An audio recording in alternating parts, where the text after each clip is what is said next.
네, 오늘 제목은 가증하게 여겨야 할 우상숭배라는 제목으로 에레미야서 2장 20절에서 28절 말씀을 가지고 함께 나눠보도록 하겠습니다. 우상숭배란 무엇일까요? 정의해 보자면 하나님보다도 더 우선시하는 것이 우상숭배입니다. 그것이 오늘날은 돈이 될 수도 있고 건강이 될 수도 있고 명예와 권력이 될 수도 있고 왜곡된 자아가 될 수도 있고 믿음 없는 것이 될 수도 있다는 것입니다. 왜냐하면 그것이 안정을 가져다 준다고 생각을 하기 때문입니다. 그래서 그 안정을 가져다 준 근원이 내가 된다는 것입니다. 그래서 하나님을 믿지 않고 나 자신을 믿는다는 것입니다. 결론적으로 나 중심적 사고가 우상 숭배라는 것입니다. 그래서 오늘 본문에서 에레미야 선지자는 여러 비유를 동원해 이스라엘의 죄를 거듭 고발하고 있습니다. 환상 중 보이는 것을 예언하는 것입니다. 지금을 포함해서 앞으로 그렇게 될 것이라는 것입니다. 그래서 지금은 아무렇지도 않는데 앞으로 그렇게 될 것이라고 안 좋은 예언을 한다는 것은 쉽지 않는 일이지요. 너는 앞으로 너의 잘못 때문에 징계를 받을 것이다, 심판을 받을 것이다, 이렇게 충고하면은 누가 좋아하겠습니까? 지금 에레미야 선지자가 그러한 역할을 하고 있는 것입니다. 그래서 그때나 지금이나 바른 말을 하기가 참 쉽지가 않지요. 누구든 지적하면은 좋아할 사람이 없기 때문입니다. 그러나 지혜로운 자는 충고를 듣습니다.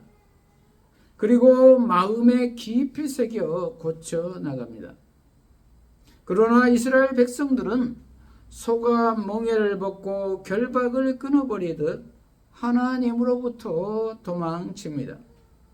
그리고 작정하고 순종하기를 거부하며 우상을 찾아가 숭배합니다. 그런데 우상을 사랑하는 것이 어떤 의미가 있기에 선지자는 이토록 탄식하며 책망을 할까요? 왜냐하면 우상 숭배는 하나님에 대한 사랑을 배신하는 행위요, 씻을 수 없는 더러움이요, 수치를 부르는 어리석음이기 때문입니다. 오늘 본문을 통해서 살펴보도록 하겠습니다. 우상 숭배는 첫째로 사랑에 대한 배신이다. 사랑에 대한 배신이다. 20절부터 보면은 내가 옛적부터 내 멍에를 꺾고 내 결박을 끊으며 말하기를 나는 순종하지 아니하리라 하고 모든 높은 산 위에서와 모든 푸른 나무 아래에서 너는 몸을 굽혀 행음하도다. 이렇게 기록하고 있습니다. 호언장담하고 이방신을 섬기지 않겠다고 큰 소리치더니 오히려 높은 언덕마다 찾아다니며 음행을 하고 또 푸른 나무 밑에서마다 몸을 눕히고 음행을 한다는 것입니다. 우상을 숭배한다는 것입니다. 높은 언덕과 푸른 나무 밑은 우상 숭배하는 곳입니다. 고대로부터 이방 종교는 높은 언덕에서 숭배되었습니다. 성지를 가보니 산 위에 신전들이 많이 있더군요. 산 위에 아주 도시가 건설되어 있었습니다. 경치가 아주 좋았습니다. 푸른 나무 아래는 풍요의 상징으로 농경사회에서 대단히 중요했습니다. 그리고 몸을 굽히는 행위는 행음과 연결하여 성적 행위를 표현하며 이는 바알의 풍요 제의와 연결됩니다. 그래서 신전에 공식적인 장기들이 많이 있었습니다. 그리고 바알 신을 섬기는 장기와 관계를 맺으면 풍요가 온다고 생각했습니다. 그리고 형상을 만들어 놓고 풍요의 신인 바알 신을 섬겼습니다. 하나님이 구원하신 은혜를 배반하고 언약 관계를 끊은 채 바알의 종이 되기로 했다는 것입니다. 요즘으로 보면은 풍요와 행복을 가져다 준다고 생각하는 모든 것들을 어떤 대상을 설정해 놓고 찾아다니면서 물어보고 그대로 순종한다는 것입니다. 예를 들면은 용하다는 점쟁이들을 찾아다니고 돼지머리 가져다 놓고 절을 하고 진수식을 하고 어떤 사업이 잘 될 것인가 물어보고 누구와 결혼해야 궁합이 잘 맞고 행복하겠느냐고 사주 관상을 보고 아니면 시대의 조리에 따라서 내가 계산해서 괜찮다 싶으면 자기 확신을 가지고 결혼을 결정하고 사업도 한다는 것입니다. 문제는 하나님께 물어보지 않는다는 것입니다. 성경적 기준으로 결정하지 않는다는 것입니다. 왜 그럴까요? 이러한 행동과 생각들의 저변에는 나의 교만이 깔려 있다는 것입니다. 어차피 하나님은 안 보이고 안 믿어지니 내가 결정한다는 것입니다. 보이고 이성에 이해되는 쪽으로 결정을 한다는 것입니다. 오늘 본문도 그렇지요. 이스라엘 백성들은 20절에 보면은 내가 옛적부터 내 멍에를 꺾고 내 결박을 끊으며 말하기를 나는 순종하지 아니하리라 하고 그랬습니다. 자만심이 대단하지요. 나는 순종하지 아니하리라입니다. 하나님이 애굽으로부터 멍에와 결박을 제거하고 출애굽을 시켜주셔서 이곳까지 왔는데 내가 스스로 멍에와 결박을 끊었다고 말하고 있습니다. 그러므로 나는 이방신에게 순종하지 아니할 것이라는 것입니다. 이것은 자기 스스로 자신을 구원했다는 것입니다. 아주 자신을 모르는 교만함입니다. 나의 선함으로 구원에 이룰 수 있다는 생각입니다. 오죽했으면 소크라테스가 너 자신을 알라 이러한 말이 명언이 되었을까요? 그렇게 우리 인간들은 스스로를 모른다는 것입니다.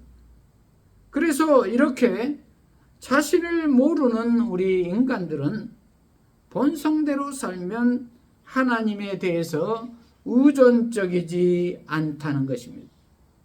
그리고 스스로 할 수 있다고 생각을 합니다. 실제는 못하면서도 말입니다. 그리고 그것이 당연하다고 생각합니다. 그래서 죄책감도 부끄러움도 없습니다. 그저 그렇게 살아갑니다. 그러기에 태연하게 모든 높은 산 위에서와 모든 푸른 나무 아래에서 행음을 합니다. 바알 신에게 제사를 드립니다. 그리고 하나님과의 언약을 정면으로 배신합니다. 저와 여러분은 어떻습니까? 나 스스로 하나님께 순종할 수 있다고 생각을 하십니까? 그러나 우리는 스스로 하나님께 순종할 수 없습니다. 왜냐하면 에베소서 2장 3절 말씀처럼 우리는 본질상 진노의 자녀이기 때문입니다. 원죄를 가지고 있기 때문입니다. 그러므로 하나님을 믿지 않는 것이 우상입니다. 하나님을 믿지 않기 때문에 이러한 현상들이 나오기 때문입니다.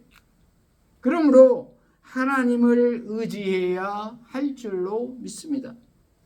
예수님을, 성령님을 의지해야 할 줄로 믿습니다. 21절을 보면은 내가 너를 순전한 참 종자 곧 귀한 포도나무로 심었거늘 내게 대하여 이방 포도나무에 악한 가지가 되면 어찌 됨이냐, 이렇게 기록하고 있습니다. 하나님은 우리를 사랑하셔서 순전한 참 종자 귀한 포도나무로 심었는데 이방 포도나무에 악한 가지가 된 것은 어찌 된 까닭이냐, 이렇게 묻는 것입니다. 창세기 1장 26절에서 27절을 보면은 하나님은 우리를 자기의 형상을 따라 순전한 존재로 만드셨습니다. 그런데 3장에 보면은 인간들이 스스로 자기 욕심에 이끌려 사탄에 미혹되어 선악과를 따먹음으로 영이 죽어 사탄의 종이 되었습니다. 이러한 본성으로 너희가 변질되었다는 것입니다. 이스라엘 백성들의 실상에 대한 선포입니다. 이렇듯 이스라엘 백성들은 높은 산과 푸른 나무를 찾아가서 우상을 숭배한다는 것입니다. 이렇듯 이스라엘 백성들은, 그런데 우상 숭배는 가증한 행음이라는 것입니다. 그것은 부부간의 사랑에 약속을 파기하는 것이며 배우자의 사랑에 대한 배신이라는 것입니다. 하나님은 우리를 신부로 또는 자녀로 생각하셔서 귀한 포도나무로 심으셨고 순전하게 사랑하셨습니다. 그러므로 하나님을 배신하고 우상을 찾는 것은 하나님의 사랑을 배신하는 것이 되는 것입니다. 나 외에 다른 신을 섬기지 말라는 10계명 중 제1계명을 범하고 있는 것입니다. 그러므로 우리는 우상에서 떠나야 할 것입니다. 그리고 하나님을 의지해야 할 것입니다. 그러기 위해서는 나의 교만을 버려야 할 것입니다. 둘째로 씻을 수 없는 더러움이다. 씻을 수 없는 더러움이다. 22절에서 23절을 보면은 주 여호와의 말씀이니라. 내가 잿물로 스스로 씻으며 내가 많은 비누를 쓸지라도 내 죄악이 내 앞에 그대로 있으리니 내가 어찌 말하기를 나는 더럽혀지지 아니하였다. 바알들의 뒤를 따르지 아니하였다 하겠느냐. 골짜기 속에 있는 내 길을 보라. 내 행한 바를 알 것이니라. 발이 빠른 암낙타가 그의 길을 어지러이 달리는 것과 같았으며, 이렇게 기록하고 있습니다. 내가 잿물로 스스로 씻으며 많은 비누를 쓸지라도 내 죄악이 그대로 있다는 것입니다. 에레미야서 13장 23절을 바른 성경으로 보면은 에티오피아인이 자기 피부를 표범이 자기 무늬를 바꿀 수 있느냐. 그렇게 할 수만 있다면 악에 익숙해진 너희도 선을 행할 수 있을 것이다. 이렇게 번역하고 있습니다. 인간은 선을 행할 수 있는 존재가 아니다라는 것입니다. 흑인이 백인이 되려고 하는 것은 불가능하고 표범이 그의 무늬를 아무리 지우려고 해도 지워지지 않는다는 것입니다. 왜냐하면 본래 그렇게 태어났기 때문입니다. 인간은 본질상 진노의 자녀로 선악과 이유로 그렇게 죄인으로 태어났다는 것입니다. 그러므로 인간이 스스로 선을 행할 수도 죄를 지울 수도 없다는 것입니다. 그래서 너희들은 지금도 앞으로도 그렇게 살 것이다 라는 것입니다. 그래서 구원의 방법은 하나님의 긍휼하심에 따라 구약에 예언하시고 신약의 실체로 메시아로 예수 그리스도가 오신 것입니다. 그래서 이제 우리가 사는 길은 오직 예수 그리스도로 옷 입는 것밖에 없다는 것입니다. 그런데 그들은 뻔뻔하게 말하기를 나는 더럽혀지지 아니하였다. 그리고 바알들의 뒤를 따르지도 아니하였다라는 것입니다. 죄를 지어놓고도 하지 않았다고, 그리고 정당하다고 말하고 있는 것입니다. 그래서 하나님께서 하도 어이없어서 골짜기 속에 있는 내 길을 보라, 내 행한 바를 알 것이니라, 이렇게 말씀하고 계십니다. 골짜기는 7장 31절에 나오는 흰놈의 아들 골짜기를 가리키는 것 같습니다. 7장 31절을 바른 성경으로 보면은 그들은 흰놈의 아들 골짜기에 도배 산당을 짓고 그들의 아들들과 딸들을 불살랐으니 이는 내가 명령한 것도 아니고 내 마음에 생각해 본 적도 없는 일이다. 이렇게 기록하고 있습니다. 흰놈의 아들 골짜기에서 산당을 짓고 이방 제의인 인신제사를 드렸다는 것입니다. 하나님이 명령한 것도 마음에 생각해 본 적도 없는 일을 너희가 했다는 것입니다. 정면으로 하나님을 거역을 한 것이죠. 그러면서 지나온 내 길을 보라는 것입니다. 행한 바를 알 것이라는 것입니다. 확인해 주고 계십니다. 뻔뻔함을 지적하고 있는 것입니다. 이렇듯 이스라엘은 만연한 죄의 모습을 알지 못하며 그것을 죄가 아니라 자연스러운 행위로 간주하고 있다는 것입니다. 저와 여러분은 어떻습니까? 하나님을 의지하지 않는 것이 자연스럽습니까? 돈이 목적이 되는 삶이 자연스럽습니까? 내 만족을 위해 사는 것이 자연스럽습니까? 그것은 자기를 의지하는 우상 숭배입니다. 그러므로 하나님만을, 예수님만을 의지해야 할 줄로 믿습니다. 그리고 23절 말미에 이스라엘 백성들은 발이 빠른 암낙타가 그의 길을 어지러이 달리는 것과 같았다고 기록하고 있습니다.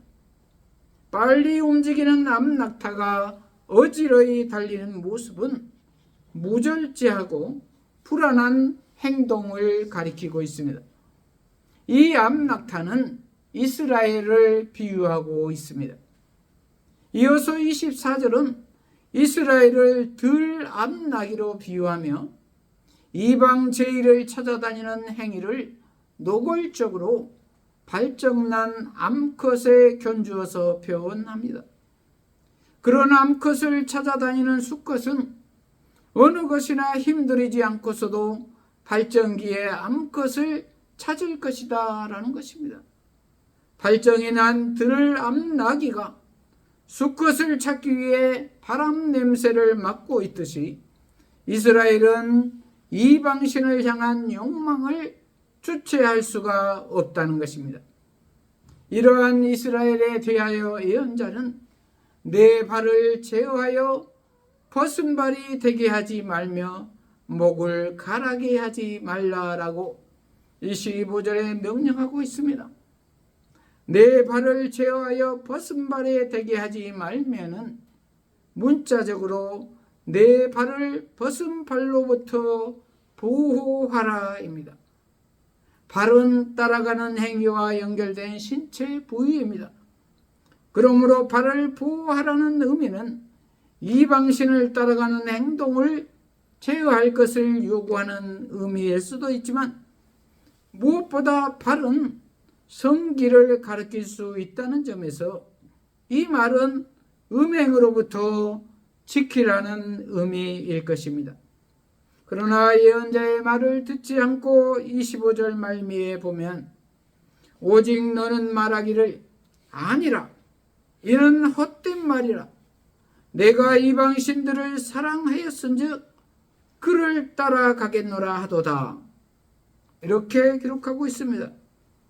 여기에서 헛된 말은 닥치고 내버려둬 라는 의미에 가깝습니다. 닥치고 내버려둬, 나는 이방신을 따라갈 거야, 이런 말입니다. 이스라엘은 내가 이방신들을 사랑하였은즉 그를 따라가겠노라라고 말하고 있습니다. 이방신들을 사랑한다는 것입니다. 이것이 우리 인간들의 본성입니다. 그렇습니다. 이스라엘은 죄를 은폐하고자 하지만 증거가 너무 많습니다. 발정난 들 암나기처럼 절제하지 못하고 우상을 찾습니다. 겉모습은 멀쩡할지라도 잿물로도 씻을 수 없는 더러움이 있습니다. 그러므로 우리는 만문을 사랑하는 마음을 경계하고 음란물을 향하는 발걸음을 멈춰야 할 것입니다. 그리고 몸과 마음을 성결케 해야 할 것입니다. 셋째로 수치를 부르는 어리석음이다. 수치를 부르는 어리석음이다. 26절부터 보면은 도둑이 붙들면 수치를 당함같이 이스라엘 집 곧 그들의 왕들과 지도자들과 제사장들과 선지자들이 수치를 당하였느니라. 이렇게 기록하고 있습니다. 26절부터는 유다 지도자들에 대한 비판을 합니다. 가장 먼저 눈에 띄는 것은 그들이 도둑에 비유된다는 것입니다. 그러면 유다 지도자들은 무엇을 도둑질한 것일까요? 출애굽기 22장 20절에 보면은 여호와의 다른 신에게 제사를 드리는 자는 반드시 죽여야 한다. 이렇게 기록하고 있습니다. 이어서 27절은 지도자들의 발언을 말하고 있습니다. 그들은 나무를 향하여 나의 아버지라 그리고 돌을 향하여 나를 낳았다고 말합니다. 그들은 사람의 마음을 도둑질한 것입니다. 다른 신에게 제사를 드리도록 종용한 것입니다. 백성의 행위는 지도자의 행위와 무관하지 않습니다. 지도자의 결정과 행위는 백성에게 영향을 끼친다는 것입니다. 그들은 나무와 돌을 섬기고 있으며 그들은 나에게 등을 돌리고 있을 뿐 얼굴은 다른 곳을 향해 있습니다. 이렇게 기록하고 있습니다. 예언자는 언어 유희를 활용하여 지도자가 하나님을 멀리하고 있음을 서술하고 있습니다. 등을 돌리는 것은 얼굴을 돌리는 것과 같지만 그들은 얼굴을 돌리지 않는 것처럼 행동합니다. 위선을 한다는 말입니다. 그래서 예언자는 27절에 그들이 환난을 당할 때 우상에게 일어나 우리를 구원하소서라고 해보라는 것입니다.